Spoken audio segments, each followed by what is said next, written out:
خميس ممدوح عباس وسبت واثنين واربع حسين لبيب والجمعه اجازه وكلام من غير بواب كالعاده.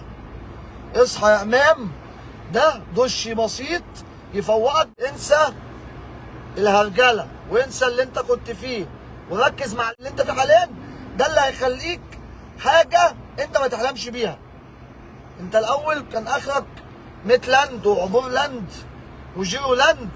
هنا انت اعلان نايكي، بتعمل اقوى حاجه، بتاخد جوائز من اعلى حته، هتلعب كاس عالم للانديه بنفسك.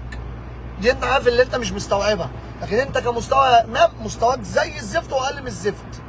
اقل واحد النهارده في النادي الاهلي، اقل واحد بيلعب النهارده في النادي الاهلي مستوى زي الزفت. وصابرين عليك، سقفنا لك شويه في الاغنيه، ممكن احنا بقى اللي نعمل لك اغنيه زي ما عملنا اغاني كتير. وزي ما بقول لك، لو انت شاكك في نفسك او في قدراتك